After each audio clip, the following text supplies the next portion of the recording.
Sorry for that. I had to give up PowerPoint when I left ETS. So it is really my pleasure to be here today to talk about something that makes PIAAC so unique and also so powerful, and that's the skills that we assess through our cognitive assessments in PIAAC. And I'm hoping that today it will start to spark some ideas about how we can move our reporting beyond just the league tables and the percentages that are so common in the sort of first wave of reporting. So we've all seen articles like this, the rankings, US adults need stronger skills, are adults forgetting how to read? Can Americans still do math? US reading and math gap is getting worse, so I picked on the US here because that's where I'm from. And so what we often see in these kinds of reports are things like level 1 proficiency or below stands at 28% of adults for literacy, 34% of adults have skills at level 1 or below for numeracy, the US ranks 16th in literacy, 25th in numeracy, etc. And that's very informative and it helps us understand the scope of the problem, but what do we do with this information? Do we take sort of materials that adults are going to face regularly, such as sort of civic-based materials or, voting referendums, policies that adults need to be aware of, forms they need to fill out, warnings for, medications or recalls and things like that, and adapt it down so that all adults will be able to successfully read and engage with that material? Do we build interventions to improve adult literacy, numeracy, and problem solving? That's where I would like us to go, but how do we do that? So the goal of this presentation today is to really, first of all, give a better understanding of how we develop the framework and the item pools that make up the literacy, numeracy, and adaptive problem-solving assessments, and then describe how we develop the proficiency descriptions that are then reported out through the PIAAC reporting. I do want to give a brief overview of PIAAC's connections to past surveys because that's really instrumental in thinking about the frameworks and how they've existed over time and how they continue to guide our measurement. And then also briefly discuss how I think we can use the proficiency descriptions to really better understand what adults can do and what we want them to be able to do if they're not already achieving adequate levels of these skills. So the first thing I really want to drive home in this presentation is the importance of a good framework. And this image is meant to really show you that the framework is encompassing everything that we do with respect to the skills. It drives the item development, and that in turn is driving and shaping the proficiency descriptions that are developed as part of this. And the framework really is the theoretical grounding for each of these domains, and it's also the blueprint. And by blueprint, what I mean is that it tells us what kinds of stimuli should be in the assessment, what kinds of things do the adults need to interact with when they're doing the literacy, numeracy, and adaptive problem-solving test or assessment, and what kinds of items should be there to really represent the skills that adults need to demonstrate for these domains. And it also talks about the proportion of those items. So really, how are we going to represent this theoretical construct of literacy in a very operational way? What kinds of items and the proportion of those items, the proportion of those texts and stimuli, et cetera. And so the framework guides the item development. The test developers work very closely with the experts to make sure the items that they're developing match the goals and the intentions of the framework. And then at the end of the day, when we have the data from those items, we use the framework and all the knowledge about those items to then describe proficiency at each level within each domain.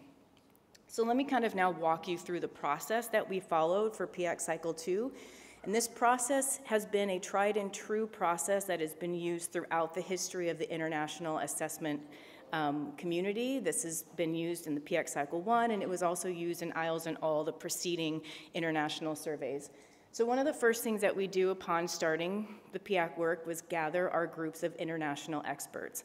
And I do think it's really important that we've had an international group of experts because we get not just a US perspective. We're kind of getting a perspective across, a bunch of different countries. And the experts tend to be well, experts in the theories that are shaping their field of literacy, numeracy, problem solving, et cetera. And some of them are even practitioners of adult learning programs, which is really an excellent part of the contributions of the experts. So the first year or so, we started developing drafts of the framework. These were multiple meetings with each of the expert group, and test developers were in the room. I think that's really important that everyone's aware of that. These meetings were a very tight connection between the theoretical elements brought to this task by the experts, but the test developers were also there, which is important because there can be really good ideas that are happening in a sort of theoretical way, but we need to operationalize it, and the test developers are there to help make sure these things are going to be practical. Once the frameworks are developed, then we move into the item pool development and the field trial selection of the items. And again, the experts are a big part of that, reviewing every single item, reviewing the scoring, and then selecting which items best represent the construct for the items that we test.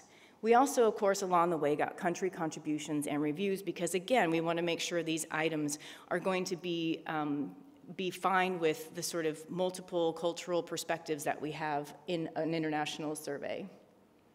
Once we have the field trial data, all of that is reviewed, and again, the experts and test developers work together to choose the items that will be in the main study.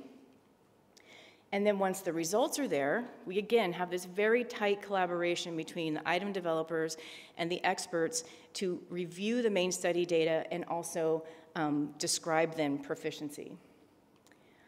So how do we get from a group of assessment items to this rich description of the level 2 literacy proficiency description? On the left, I want you to just imagine these are a bunch of assessment items, say for example for literacy, and each color represents a different cognitive process. We happen to have 3 main groups of cognitive processes in literacy. So one of the first things we do is we organize all the items by cognitive process because we want to kind of look at, okay, within the understanding bucket, what are the different items and how is their difficulty distributed? And then we can look at how all of the cognitive processes by level, we kind of group them by cognitive process and level. And this allows us to start thinking about what are the commonalities within each level. And I'm just going to run through a few of the salient features that we really teased out of all of the items when we were doing this work together. I guess it was last May. So for literacy, we look at, let's say we look at all the items that are in below level 1. And then, of course, all the other levels. And we think about what are the text lengths and density like in below level 1? What are they like in level 1, level 2, et cetera? Are there single texts or multiple texts in the task? How explicit is the question? How explicit is the text? The more explicit these two are, the easier they tend to be. If it's kind of more inferential, then it's more difficult. If there's inferencing involved, are the pieces of text that need to be combined together to understand close together, or are they distantly apart? Is there a lot of distracting information? Are all of the cognitive processes represented? As you can see in my imaginary example, the cognitive process represented by the orange color doesn't kick in until level 2. So that indicates that maybe there's a sort of prerequisite of ability that's required before you can fully start to engage in that cognitive process. And then, of course, we look at familiarity of content and vocabulary. So familiar things are going to be easier for adults than things that are more abstract or less common. And after a very rigorous 2 days of really dissecting all of that and finding those commonalities and the salient features, we worked together to come up with this description. So that's a very brief overview of how we did that, but I wanted to kind of make you kind of get a better sense of how we work closely together and really dissect all of those pieces and bring it back to, of course, the framework and the things that in the framework we knew from a theoretical standpoint and past research that what are those things that drive difficulty. So I would be amiss without mentioning the past work that has happened with the international survey. PIAAC Cycle 2 was built upon many amazing predecessors. For example, Cycle 1, which we're aware of because we have a strong trend that we report back with Cycle 1. And we have trend for literacy and numeracy because really the item pools themselves and the frameworks from Cycle 1 were adapted to respond to the fact that we had 10 years in between the previous development of the item pool and framework, and really thought about what are the new challenges that adults face, what are the new things we need to make sure are represented in the Cycle 2 literacy, numeracy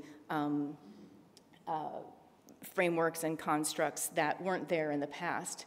And the same with problem solving. You know, we really moved from problem solving in technology-rich environments in Cycle 1 to adaptive problem solving to be more responsive to the sort of digital and problem solving challenges that adults are facing today.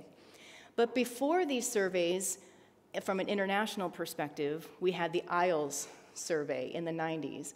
And the constructs that were measured here were prose, document, and quantitative literacy, and this was all administered on paper and pencil. But what I want you to see is that from a literacy perspective, we started this, this work in an international way, defining the framework, defining the construct, creating item pools already back in the 90s, and then built upon that through the ALL survey, which was done in the early 2000s, where literacy was then formalized as prose and document literacy, and then we had the introduction of numeracy. So there were numerical elements of quantitative literacy, but as I understand it, that wasn't true numeracy. And so as numeracy as we know it really started in the international survey context through ALL.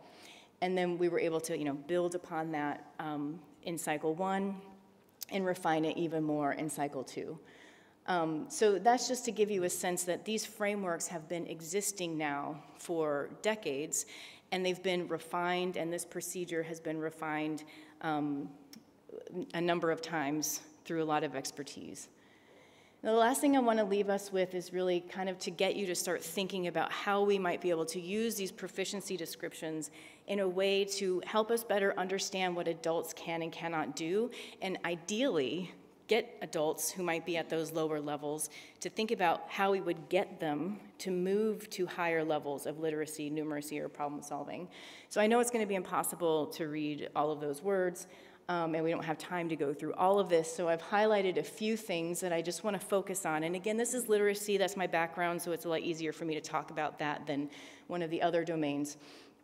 But if we go to the level 1 proficiency on the left, I've highlighted things like locate information, understand the meaning of short texts, and single page.